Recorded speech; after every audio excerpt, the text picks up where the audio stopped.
O Popoio, Vincenzo Vasi, Valeria Sturba.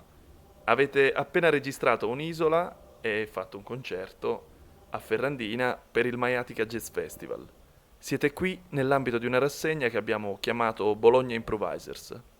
Qual è, secondo voi, il valore aggiunto di avere preso parte, seppure in tempi diversi, a quella magnifica scena bolognese su cui stiamo facendo questo focus? Beh, per me intanto Bologna è stata fondamentale perché io sono arrivata lì dopo aver finito il conservatorio e dopo aver finito il conservatorio non ne volevo sapere niente in realtà della musica, cioè avevo studiato bene, ok, però a Bologna nel 2010 sono arrivata e ho iniziato a frequentare posti come l'Ivan Illich, tutti questi, lui e altri musicisti improvvisatori come gli altri con cui abbiamo suonato stasera. Cusa, Caliri, Pittau, in realtà l'ho conosciuto dopo. E quindi mi sono persa. Ora continuo io. Sì. Niente, io sono arrivato un po' prima, tipo metà degli anni 90, anzi io i primi anni 90 cominciavo a frequentare Bologna da saccopelista.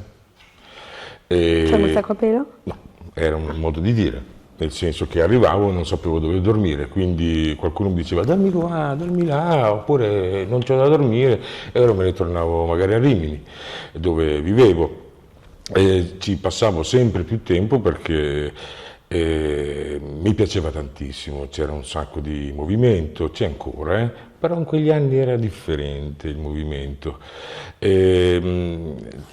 C'era il Festival di Angelica, che comunque era un fulcro, cioè una calamita, ecco, scusate, attirava tutti i musicisti che non volevano fare la musica, insomma, tradizionale di quel periodo, ma volevano sperimentare altri suoni, altri tipi di musica, e quindi era lì che volevo arrivare, lì ci sono arrivato. Poi a un certo punto, alla fine degli anni 90, ho abitato a Bologna per 5-6 anni e lì ho trovato veramente un sacco di cose belle che non ho trovato in nessun'altra città.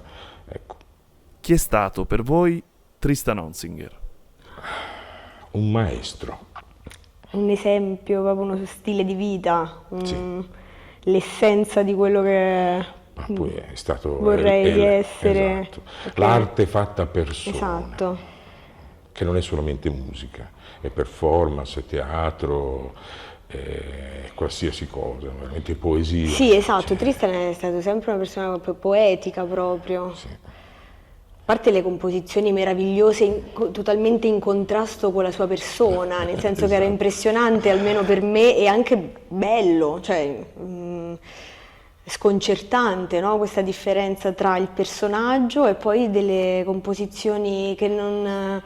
In realtà che in qualche... cioè, conoscendolo, sì, lo rispecchiavano, no? Sì, Lo sì, sì, rispecchiano, assolutamente. però era comunque una persona così dalle mille sfaccettature che... No, certo, vedere un concerto di Tristan anche in solo, anche il quartetto, cioè, e senti improvvisare, dici ma che è questa cosa qua?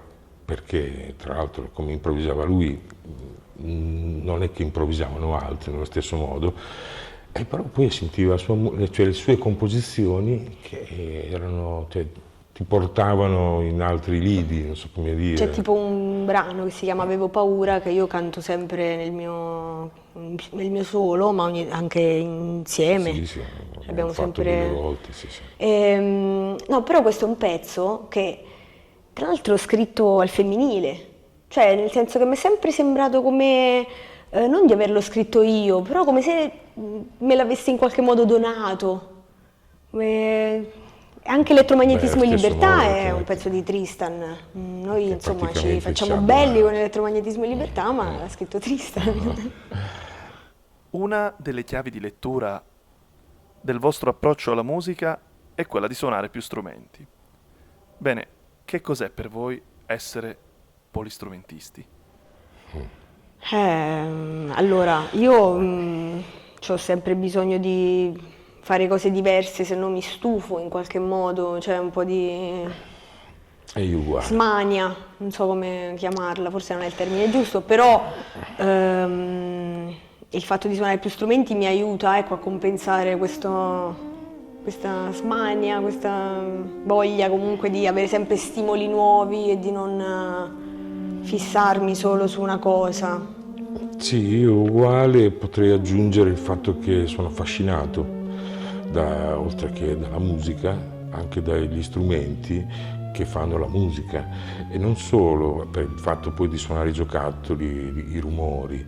Sono affascinato dal lavoro del rumorista applicato alla musica, e questo mi piace molto, e tra l'altro appunto l'ultima, in un certo senso l'ultima frontiera per quanto riguarda il mio polistrumentismo è proprio il rumore, e i giocattoli e gli oggetti che producono suono.